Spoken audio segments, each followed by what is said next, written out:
ये दृश्य बालाघाट कलेक्ट्रेट के हैं, जहां डाक मतपत्रों की लिस्टिंग की जा रही है। कलेक्ट्रेट में बैलेट पेपर के लिफाफे खोल दिए गए और ये खबर जैसे ही सामने आई बवाल हो गया। जानकारी नहीं है और पूरे बैलेट पेपर और ऐसा थोड़ी अपनी मर्जी से कुछ भी कांग्रेस ने इसे मतपत्रों की हेरा फेरी करार दिया। बालाघाट से लेकर भोपाल तक कांग्रेस ने मोर्चा खोल दिया है।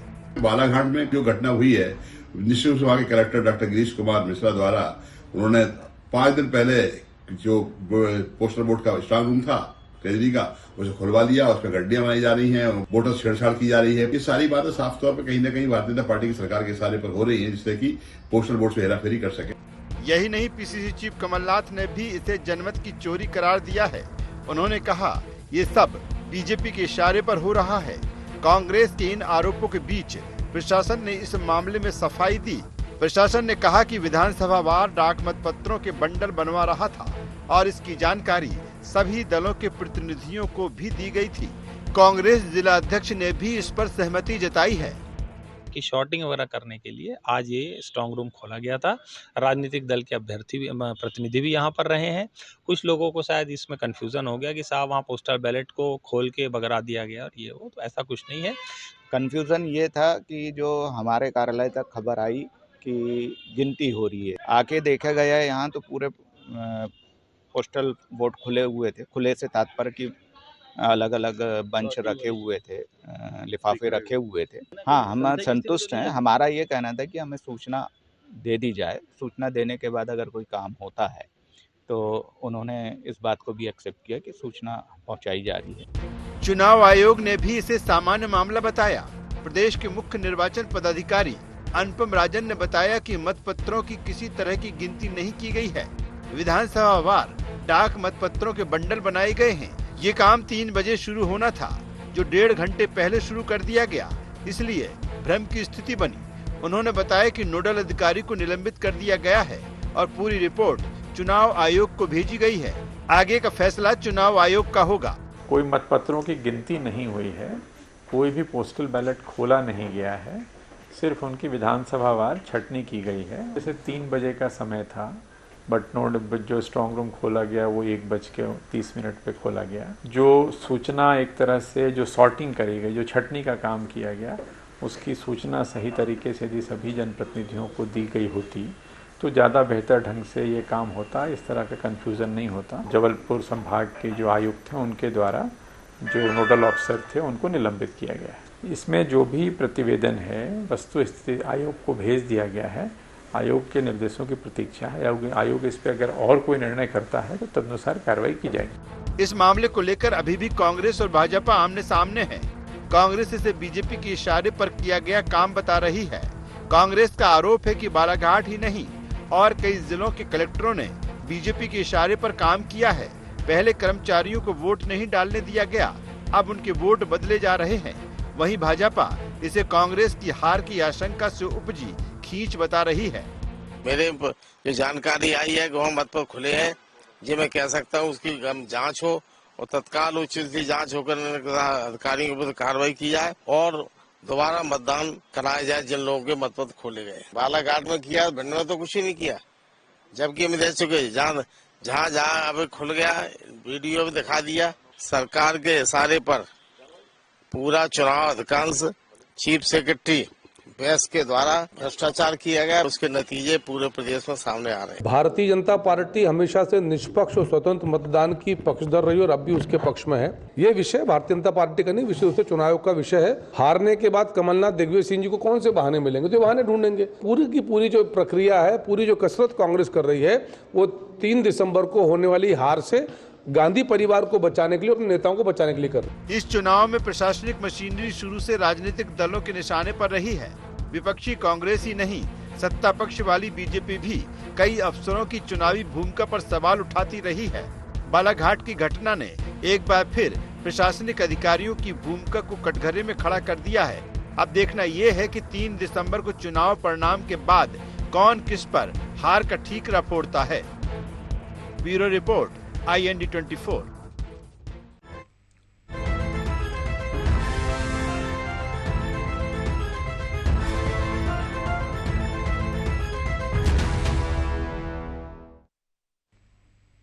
नमस्कार। IND एजेंडा बैलेट पर बवाल में आपका स्वागत है। मैं हूं राजेश सक्सेना। आज इसी मसले पर बातचीत करेंगे, चर्चा करेंगे, लेकिन उससे पहले एक नजर डाल लेते हैं एजेंडा पॉइंट्स पर। बालाघाट में बैलेट पेपर को लेकर क्यों मचा बवाल? जिलाध्यक्ष की सहमति के बाद भी कांग्रेस क्यों उठा रही सवाल? इस चुनाव में शक के दायरे में क्यों है प्रशासन की भूमिका? चुनाव आयोग और प्रशासनिक तंत्र पर हर बात में शक कितना जायज? तो ये अहम एजेंडा पॉइंट्स हैं जिसके इर्द गिर्द आज की हमारी चर्चा होगी, डिबेट होगी।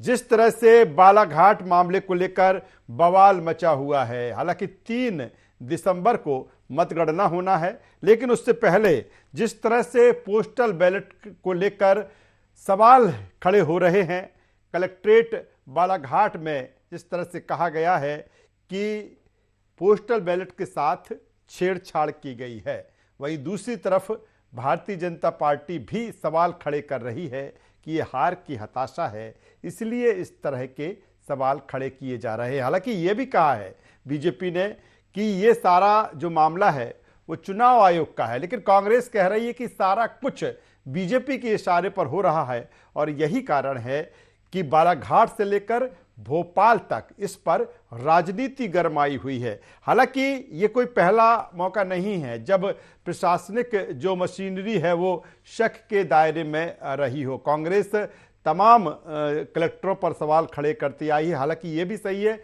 कि भारतीय जनता पार्टी ने भी कई स्थानों पर अधिकारियों पर सवाल खड़े किए और मुझे लगता है कि जिस तरह से 2023 की ये जंग है, लगातार लंबे समय से बात आ रही है कि अहम है, कुछ अलग है, और यही कारण है कि ये एक्साइटमेंट और एक दूसरे पर जो आरोप प्रत्यारोप है और अपने अपने दावे भी हैं इसके पीछे। आज इसी पे चर्चा होगी, बातचीत होगी। चर्चा शुरू करें उससे पहले अपने मेहमानों से आपका परिचय करा देते, तारुफ करा देते, फिर चर्चा को हम आगे बढ़ाएंगे। 3 मेहमान इस चर्चा में हमारे साथ होंगे। हमारे साथ में हैं गोविंद मालू जी, प्रवक्ता मध्य प्रदेश भारतीय जनता पार्टी। स्वागत है मालू साहब आपका। हमारे साथ में है अमित शर्मा जी, महासचिव मध्य प्रदेश कांग्रेस। अमित जी आपका स्वागत है। और वरिष्ठ पत्रकार संदीप पौराणिक जी हमारे साथ में। संदीप जी आपका भी स्वागत करता हूं। मैं सबसे पहले अमित जी आपके पास में आता हूं। अमित जी, जिस तरह से बालाघाट का जो मामला जिसका जिक्र हम कर रहे हैं या जिस पर ये बवाल खड़े हो रहे हैं और तमाम तरह के सवाल भी है, सवाल इस बात को लेकर है, अगर कांग्रेस जहां ये कह रही है कि जो बैलेट पेपर है उन पर शक की नज़र से देख रही है, जिस तरह से उनको खोला गया है, जिस तरह से उनके बंडल बनाए गए, लेकिन 2 चीज़ें हैं। एक तरफ आपके जो सवाल हैं बीजेपी पर सवाल है, कहीं ना कहीं मैं तो कहूंगा ये आयोग पर भी सवाल है। दूसरी तरफ आपके ही जिला अध्यक्ष कह रहे हैं कि ये तो सब सहमति से हुआ है, फिर ये क्यों सवाल? देखिए राजेश जी, ये कोई पहला प्रकरण बालाघाट का नहीं है। कई बार चुनाव हुए और कई चुनावों में मतपत्रों को फाड़ते हुए बाहर देखा गया, अधिकारियों द्वारा पहले अलग से गिनती करते हुए भी देखा गया प्रामाणिकता के आधार पर। वीवीपैट मशीन और मशीन को बाहर दूसरी गाड़ियों में पकड़ते हुए भी मीडिया के माध्यम से देखा गया। तो इसका मतलब ये नहीं कि हम किसी भी बात पर शक कर रहे हैं, हमें सचेत नहीं रहना चाहिए। कांग्रेस हमेशा चूंकि पहले इस तरह के अनुसरण हैं और इस तरह से भारतीय जनता पार्टी के शासनकाल में, चाहे 2013 हो, 2008 हो और या अब 2018 हो, ये गड़बड़ियां सामने आई थी, तो निश्चित तौर पे कमलनाथ जी के नेतृत्व में हम लोग पूरी सचेत हैं। और इसी में मैं कल आपको बता दूं कि कल ये जब ये घटना सामने आई, इस तरीके से वीडियो हमारे वहां के कार्यकर्ता द्वारा जानकारी दी गई, तो तत्काल प्रभाव से जेपी धनोपिया जी और राजीव सिंह जी के नेतृत्व में कमलनाथ जी के निर्देश पर मैं स्वयं उनके साथ जाकर हम लोगों ने अनुपम राजन जी को ये पूरी घटना बताई और उन्होंने इस घटना को स्वीकार भी करा। मैं कहता हूं अगर ये घटना में सच्चाई नहीं थी तो क्यों किसी नोडल अधिकारी को सस्पेंड करने की आवश्यकता पड़ती? अमित जी, आयुक्त तो कह रहे हैं कि ये सामान्य मामला है। नहीं, अगर सामान्य बता रहा है, देखिए अगर आयुक्त कह रहे हैं सामान्य मामला है तो किसी नोडल अधिकारी को सस्पेंड करने की, जो एसडीएम रैंक का ऑफिसर था, उसको सस्पेंड करने की क्या आवश्यकता थी? ये बैलेट पेपर जितने भी जो डाक मत पत्र आते हैं कर्मचारियों के, वो डाक मत पत्र स्ट्रांग रूम में रखे जाते हैं, सिर्फ रखने का काम होता है, उनकी गिनती का काम या उनके लिफाफा खोल के बंद करने का काम नहीं होता। और रही बात, ये काम 2 तारीख को होता है, अनुपम राजन जी ने खुद ही स्वयं स्वीकार किया। तो मैं ये कहना चाहता हूं कि जिस तरीके से अधिकारियों की शिकायत कांग्रेस ने कई कलेक्टरों की चुनाव में और दबाव बनाने की कोशिश किस तरीके से प्रशासन ने की, वो सारी बातें प्रश्न चुनाव आयोग से ही शिकायत की जाती है और हर सजगता रहनी चाहिए। और रही बात, आपने जिला अध्यक्ष की बात करी कि जो वहां पर एजेंट हमारा कार्यकर्ता था जिसके माध्यम से वीडियो पहुंचा, हमारा जिला अध्यक्ष भी बाद में जानकारी के बाद पहुंचा और जानकारी के बाद पहुंचने के बाद उससे सवाल ये जब करा गया कि किस तरह की ये वारदात हुई, तो उसने कहा कि वहां पर इस तरह की घटना हुई और उस घटना का सच्चाई ये इस बात से साबित होती है कि जो नोडल अधिकारी को सस्पेंड किया गया और गिनती 2 तारीख को होनी थी, कल उनकी गिनती का लिफाफा नहीं खोलना था। ये कहीं ना कहीं प्रशासन की चूक है और इसकी जांच भी होनी चाहिए कि कौन लोग इसमें मिले हुए हैं, क्या सत्ता का प्रभाव था, क्या उसमें अधिकारियों की मंशा क्या थी। इसीलिए मैं समझता हूं इसकी न्यायिक जांच हो जिससे कोई और कलेक्टर की या किसी आगे बढ़ाता हूं, चर्चा को आगे बढ़ाता हूं। मालू साहब के पास में आता हूं सीधे। मालू साहब, कमलनाथ जी कह रहे हैं कि ये जनमत की चोरी है और सवाल भारतीय जनता पार्टी को लेकर है, सरकार को लेकर है। कह रहे हैं प्रशासनिक जो मशीनरी है वो दबाव में रही है और यही कारण है कि इस तरह की चीजें देखने को मिल रही हैं। कमलनाथ जी इतने सीनियर लीडर हैं और कई चुनाव लड़ भी चुके हैं और देख भी चुके हैं। इस तरह की बचकाना बातें मुझे तो एक बड़े राजनेता के मुंह से शोभावनी नहीं देती और न कोई उनके अनुभव को सिद्ध करती है कि उनको कुछ अनुभव है। ये देखिए, ये जो निर्वाचन आयोग, राज्य प्रशासनिक निर्वाचन, राज्य निर्वाचन आयोग के मुखिया तक ये मामला पहुंचा, कांग्रेस के लोग ले गए, कलेक्टर के संज्ञान में आया, उन्होंने कार्रवाई की और उसके आगे उन्होंने आगे की कार्रवाई के लिए चुनाव इलेक्शन कमीशन को भेज दिया कि वहां से जो निर्देश होंगे वो करेंगे। जब प्रक्रिया पूरी चल रही है तो इसमें भारतीय जनता पार्टी कहां से आ गई? पहली बात, हमने तो कभी बोला नहीं कि ये सही हुआ कि गलत हुआ। आप आपत्ति ले रहे हैं, लीजिए, उनको जो कार्रवाई करना है वो करें। हम इसमें न तो कोई हम दबाव बनाते हैं न प्रभाव बनाते हैं। हमने खुद ने कई जगह शिकायतें की है। देखिए, निर्वाचन की पवित्रता को कायम रखना हम सबका कर्तव्य है और यदि ये भारतीय जनता पार्टी पर आरोप लगा रहे हैं तो ये हार की पटकथा अभी से लिख रहे हैं, आसन्न हार की। अगर ये प्रशासनिक अधिकारी यदि जो सत्ता में है उनकी बात ही सुनता तो हम हिमाचल और कर्नाटक में क्यों हारते? ये बताएं।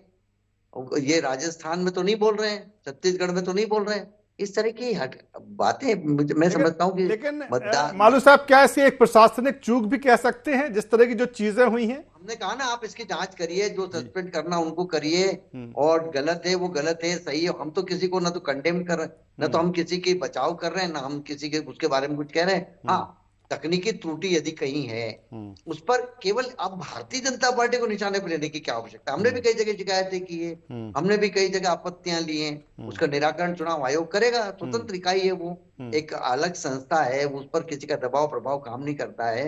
और हमें सबको मतदान की पवित्रता पर शंका करने का कोई कारण इसलिए नहीं है क्योंकि ये ब्यूरोक्रेट्स जो हैं वो टेररिस्ट होते हैं। वो ऐसा नहीं कि किसी भी दल विशेष की जिसकी सत्ता है, छत्तीसगढ़ में इनकी सत्ता है या हमारी सत्ता है तो किसी कहने से कुछ भी काम कर देंगे, कोई वोट इधर का उधर कर देंगे। ये बहुत बचकानी बात है। देखिए, ईवीएम की बात करते थे, ईवीएम को तो रैंडम चेकिंग इनके अभिकर्ताओं ने की है, इनके नेताओं ने की है। कोई सी मशीन उठा लो, देखो उसमें कहाँ कांग्रेस का बटन दबाओ तो कांग्रेस का वोट निकलता है कि बीजेपी में जाता है। ये सब इस तरह के जो उलझलूल बातें कर रहे थे, कपोल कल्पित और शेख चिल्ली जैसी बातें करते हैं, वो मैं समझता हूँ ये। चलिए मालू साहब, आता हूं सेकंड राउंड में आपके पास में आऊंगा, अमित जी भी आपके पास में आऊंगा। आप मालू साहब के जो सवाल उसका जवाब दे सकते हैं। मैं सीधे संदीप पौराणिक जी के पास में आता हूं। संदीप जी, जिस तरह से बालाघाट मामला, और सिर्फ ये मामला ही नहीं, पूरा चुनाव देखें 2023 का, जिस तरह से चुनाव हुआ, तमाम तरह के सवाल भी खड़े हुए। अब फिर कहीं ना कहीं प्रशासनिक जो तंत्र है उस पर सवाल है। हालांकि ये भी सही है कि जिसकी सरकार होती है कहीं ना कहीं उस ओर भी चीज़ें उठती हैं। किस रूप में देखें, क्योंकि क्या इस चुनाव को इनऑल देखें कि दबाव बहुत ज़्यादा रहा है, चाहे वो भारतीय जनता पार्टी हो, खासतौर पर कांग्रेस हो। यही कारण है कि इस तरह की चीज़ें बहुतायत में देखने को मिल रही हैं। संदीप जी। देखिए राजेश जी, आप एक चीज मान के चलिए कि इस बार का जो चुनाव है उसमें मुझे जो व्यक्तिगत तौर पर तस्वीर नजर आ रही है वो 2018 के इर्द गिर्द दिख रही है, बहुत ज्यादा बदली नहीं दिख रही है। तो बीजेपी का हम कहें कि सत्ता उनके हाथ से खिसकी थी, कांग्रेस का हम अनुभव कहें तो 2020 में उनके हाथ से सत्ता निकल गई। दोनों ही राजनीतिक दल परिणामों को लेके ज्यादा सजग और सतर्क हैं इस बार, क्योंकि उन्हें लगता है कि अगर छोटी सी चूक हो गई या मतगणना में कोई चूक हो गई तो कहीं ऐसा ना हो सत्ता हमारे हाथ से निकल जाए। उसके पीछे कारण भी है राजेश जी, अगर आप देखें तो मध्य प्रदेश की राजनीति में करीब करीब 10 सीटें ऐसी रहती हैं, 10 से 12 सीटें जिनमें जीत हार का अंतर 1000 वोट के अंदर होता है। और वो 1000 वोट अगर मान लीजिए डाक मत पत्र में गड़बड़ी हो गई तो नतीजे बदल सकते हैं।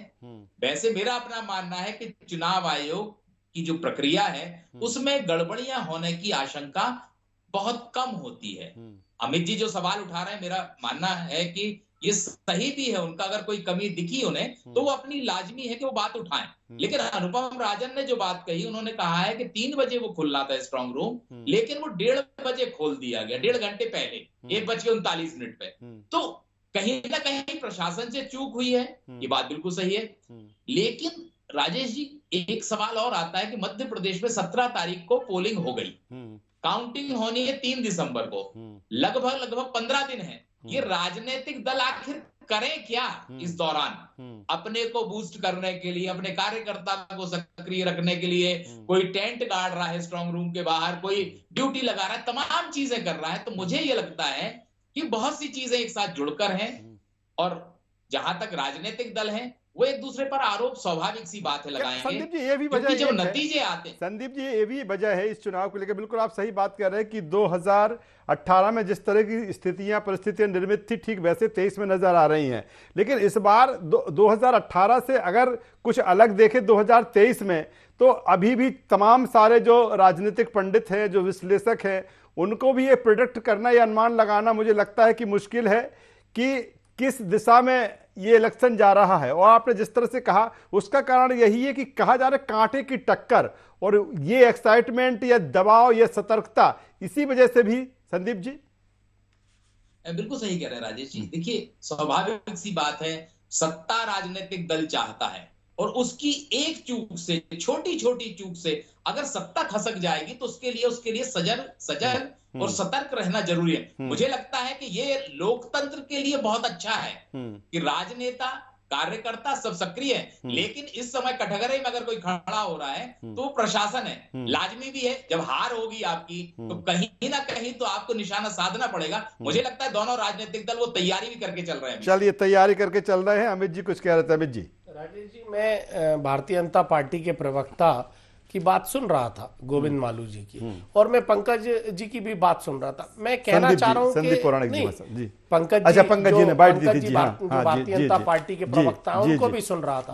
भारतीय जनता पार्टी को क्यों डर और भय हो रहा है कांग्रेस पर वो उंगली उठाने पर आमादा हो रहे हैं? भाई चुनाव आयोग में इस तरह से वीडियो सामने आया, हमने चुनाव आयोग में शिकायत करी, उस शिकायती पत्र में तो चुनाव आयोग से करी है, लेकिन उसमें किसी भारतीय जनता पार्टी का लेना देना तो है नहीं। हमने प्रश्न चिन्ह उठाया प्रशासन पे, हमने प्रश्न चिन्ह उठाया चुनाव आयोग की दृष्टि पर, हमने वहां के लोकल इन्वेस्टिगेशन ऑफिसर पर वहां पर प्रश्न चिन्ह उठाया। तो भारतीय जनता पार्टी को क्यों पेट में दर्द हो रहा है कि कांग्रेस चुनाव हार रही है, कांग्रेस इस तरह से? लेकिन वो इसलिए कह रहे हैं कि वो कह रहे हैं सरकार के इशारों पे सब हो रहा है, इसीलिए प्रॉब्लम हो रही है कि मैं गोविंद मालू जी को बता दूं कि लीना वर्मा जो विक्रम वर्मा जी की पत्नी चुनाव जीती थी, वो कैसे चुनाव जीती थी, और पिछले बार गोविंद सिंह राजपूत जो चुनाव जीते थे, कैसे चुनाव जीते थे। ये इस तरीके से कई बार प्रदेश में उदाहरण है। ये बार बार जो टारगेट, लेकिन कमलनाथ जी कह रहे हैं सारा कुछ बीजेपी के सारे पर हो रहा है। कमलनाथ जी तो इसलिए कह रहे हैं कि लगातार भारतीय जनता पार्टी के गौरी शंकर बिसेन ने 2 घंटे कलेक्टर को बुलाकर क्या मंत्रणा करी, आज क्या मीटिंग करी कलेक्टर के साथ बैठकर। आज तो वो मंत्री के दायित्व में है नहीं, आज तो वो किसी पौधे के दायित्व में है नहीं। चुनाव आयोग में जब कलेक्टर उनके यहाँ जाकर 2 घंटे प्रशासन के अधिकारी मीटिंग करते हैं तो प्रश्न चिन्ह बनता है। अगर लगातार बार अधिकारी भारतीय जनता पार्टी के दबाव बनाकर चुनाव आयोग के माध्यम से कलेक्टर पर वह दबाव बनाते हैं, और अगर कोई एक्शन होता है तो उस पर कहीं ना कहीं बात, कहीं हम ना इस पर तो कहीं बोलेंगे। इस पर शंका हमने किसी बनती पे है। दबाव नहीं बनाया। हमारी शंका उल्टे कांग्रेस चुनाव दबाव आयोग बना से रही है शिकायत करी, हम कि कोई मतगणना भारतीय के जनता पार्टी दौरान कार्यालय शिकायत हमारा करने नहीं दबाव गए। कुछ काम आ और जाए और अभी भी 200-400 जो भी वोट कहीं शंका कम हो तो होगी, इधर के उधर कर दे। क्योंकि यही परिणाम है जब आता हूं मालू साहब, आता हूं जी। जब जीती हुई जनता की दी हुई सत्ता भारतीय जनता पार्टी के लोग प्रलोभन में सत्ता को गिराकर गद्दी पर बैठ सकते हैं, तो निश्चित अरे तौर उसके पे बाद तो जनादेश कांग्रेस मिल गया सतर्क भैया। है। और हमारी लगे हो। सतर्कता पर अगर भारतीय जनता पार्टी अपनी हार स्वीकार करती है तो हमें कोई दिक्कत नहीं। चलिए जवाब दे दीजिए मालू साहब। देखिए राजेश जी, मैं इनकी आपत्ति पर मुझे कोई आपत्ति नहीं है, ना भारतीय जनता पार्टी को आपत्ति है। हम तो उसी के स्वर पे स्वर मिला कह रहे हैं कि नहीं नहीं, बिल्कुल गड़बड़ कहीं भी हो रही है या किसी ने गलत किया है, असावधानी की है, उस पर जरूर कार्रवाई की जानी चाहिए, सख्त कार्रवाई की जानी चाहिए। अब जब हम ही कह रहे हैं तो हम कैसे गड़बड़ करेंगे? इधर मुझे तो ये समझा दीजिए। और ये बार बार भारतीय जनता पार्टी के इशारे पे ऐसा हो रहा है, वैसा हो रहा है, इस तरह की उल जलूल शेख चिल्ली जैसी बातें कर रहे हैं। ये मतदान के अंदर कई सारे कर्मचारी लगते हैं, कई कर्मचारी हो सकता है सावधानी बस कुछ काम कर दे, कुछ नहीं, कोई जानबूझकर नहीं कर रहे हैं, वो किसी अपने निग्लिजेंस में करते हैं या अपनी अज्ञानता के कारण करते हैं या उनको जानकारी नहीं है या वो जल्दबाजी में करते हैं। तो इसका ये मतलब नहीं कि भारतीय जनता पार्टी के और हमने कोई वोट चुरा लिए या वहां से वोट की अफरा तफरी कर दी। ये तो सब सीसीटीवी कैमरे में दिख रहा है। अभी कमलनाथ जी कह रहे कि वो चुराने की बात करते हैं। अरे हम सजा के आप चुरा हमने नहीं किसी को पाएंगे कुछ इस नहीं बार, चुरा रहे हैं, ना सरकार खरीद पाएंगे, ना गिरा पाएंगे, ना चुरा पाएंगे। अब इन शब्दों का उपयोग नहीं हो पाएगा मारू जी। आप जनता से आके चुरा रहे हैं। लेकिन मालू साहब कहीं ना कहीं चूक तो हुई है। जिस तरह से नोडल अधिकारी को निलंबित किया गया है तो चूक तो हुई है इसमें। देखिए मैंने तो ना तो उस पर कोई टिक्का टिप्पणी की, न मैं कह रहा हूँ कि चूक हुई कि नहीं हुई, मैं को इसको ना उनका कोई बचाव में एडवोकेसी कर रहा हूँ। खुद अनुपम राजन ने, आपने देखा, बोला उन्होंने कि हमने ये पूरा मामला चुनाव आयोग को भेज दिया है, वो जैसा निर्देशित करेंगे हम वैसी कार्रवाई करेंगे। उन्होंने नोडल अधिकारी को निलंबित कर दिया। अब उसके बाद क्या फांसी पे लटकाएंगे? जो कानून में होगा वही तो करेंगे भाई। इसमें क्यों इतना शोर मचा रहे हो? हम थोड़ी कह रहे हैं कि नहीं आप गलत, आपने शिकायत की और ये गलत है, ये नहीं होना चाहिए। हम कह रहे हैं कि बिल्कुल ट्रांसपेरेंसी होना चाहिए, किसी भी तरह की ट्रांसपेरेंसी कहाँ चल रही है मारू नहीं वापरना चाहिए, ट्रांसपेरेंसी नहीं है। वीडियो आ रहे हैं, खुद अनुपम राजन स्वीकार कर रहे हैं, वहां के कलेक्टर स्वीकार कर रहे हैं। तो इस पर तो प्रश्न चिन्ह बनता है, इस पर तो शिकायत जायज करनी पड़ेगी। सवाल मचा रहे हैं, भारतीय जनता पार्टी का नाम ले चलिए कमेंट ले लेते हैं। चुनाव कर्नाटक और आप मत चिंता करिए, कांग्रेस की चिंता जनता ने 17 तारीख को करनी मालूम जी। चलिए संदीप जी के पास में आ जाता हूँ, वक्त कम है। 17 तारीख को जनता ने कर ली है, बेटी की बेटी बदल देते थे। अब आपके ये अधिकारी बात आ गई, दोनों मेहमानों की बात आ गई है। मैं सीधे संदीप जी के पास में आता हूँ। संदीप जी, जिस तरह से ये पूरा तनातनी है और जिस तरह से तमाम सारी चीजें, ये भी कहा गया कांग्रेस की तरफ से कि लिस्ट बना के रखिए किसने बीजेपी के पक्ष में काम किया, हमारी सरकार आती है तो हम देख लेंगे। दूसरी तरफ भारतीय जनता पार्टी भी कहीं ना कहीं उसके भी सवाल रहे हैं, चाहे वो कलेक्टर्स रहे हों, चाहे एसपी रहे हों। क्या माना जाए, जिस तरह से जो प्रशासनिक तंत्र है इस चुनाव में आगे भी किसकी सरकार बनती है तो 3 दिसंबर को सामने आएगा, लेकिन कहीं ना कहीं जो नौकरशाही है वो केंद्र में कुछ महीनों तक रहने वाली है। देखिए राजेश जी, आप एक चीज मान के चलिए, थोड़ा सा खेल से जोड़िए आप इसे। जैसे 100 मीटर रेस होती है और कई बार 2 खिलाड़ी वो जो फिनिशिंग लाइन होती है उसको एकदम करीब करीब क्रॉस करते हैं, तो फोटो फिनिश होता है लास्ट में, सेकंडों के भी 100वें हिस्से को देखा जाता है। मुझे लगता है कि मध्य प्रदेश के चुनाव जो हैं वो लगभग उसी स्थिति में है। दोनों राजनीतिक दल मान के चल रहे हैं कि फोटो फिनिश की स्थिति बनने वाली है, इसलिए कुछ ज्यादा सतर्क और सजग है। अभी तो ये शुरुआत है राजेश जी, जिस दिन मतगणना होगी उस दिन हमें बहुत ज्यादा आरोप लगते दिखेंगे, चाहे बीजेपी हो या कांग्रेस। जहां पर जो दल हारेगा वो दूसरे दल पर तो आरोप लगाएगा ही, वहां की प्रशासनिक मशीनरी को भी वो घेरने की कोशिश करेगा। ये बात ही बिल्कुल आप सही है। जब खींचतान होगी 3 दिसंबर के जो नतीजे आएंगे, बहुत बहुमत ज्यादा नहीं मिलेगा किसी दल को, तो कई दिन तक आमंत्रित करने में हो सकता है राज्यपाल के यहां से विलंब हो और प्रशासनिक मशीनरी ही इस प्रदेश की सत्ता संभाले कुछ दिन के लिए। चलिए बेहतर बात संदीप जी कह रहे हैं तो एक्साइटमेंट है, दबाव है, सजगता है, आरोप है, प्रत्यारोप है। उसका कारण यही है कि लगातार लंबे समय से जो चर्चा रही है मध्य प्रदेश में कि 23 की जो जंग है, 23 की जो लड़ाई है, काफ़ी अहम है, काफ़ी कांटे की है। और यही कारण है कि इस तरह की चीज़, और कोई पहला मौका नहीं है कि जब प्रशासनिक मशीनरी, बिल्कुल संदीप जी ने जिस तरह से कहा था कि जिस दल की सरकार जिस प्रदेश में होती है, कहीं ना कहीं उस पर ये सवाल उठते हैं कि उनके इशारे पे जो प्रशासनिक मशीनरी है वो काम कर रही है। कुछ ऐसा ही मध्य प्रदेश में परिदृश्य दृश्य देखने को मिल रहा है। तीनों मेहमानों का यहाँ पर मैं धन्यवाद करता हूँ, शुक्रिया करता हूँ। तो जिस तरह से 3 दिसंबर को नतीजे आना है, लेकिन उससे पहले तमाम तरह के सवाल हैं, आमने सामने भी है सत्ताधारी दल भारतीय जनता पार्टी और कांग्रेस। और मामला भले बालाघाट का हो, बैलेट पेपर के खुलने को लेकर हो, लेकिन कई मुद्दों पर प्रशासनिक मशीनरी को लेकर भाजपा और कांग्रेस आमने सामने रही है। अभी वक्त है, अभी समय है 3 दिसंबर का, और 3 दिसंबर के बाद जब नतीजे आएंगे तो एक सुबह नई होगी, एक सरकार नई होगी, और तमाम सारी चीज़ें मध्य प्रदेश में देखने को मिलेगी। IND एजेंडा में बस इतना ही। IND 24 पर खबरों का सिलसिला लगातार जारी है, बने रहिए हमारे साथ। नमस्कार।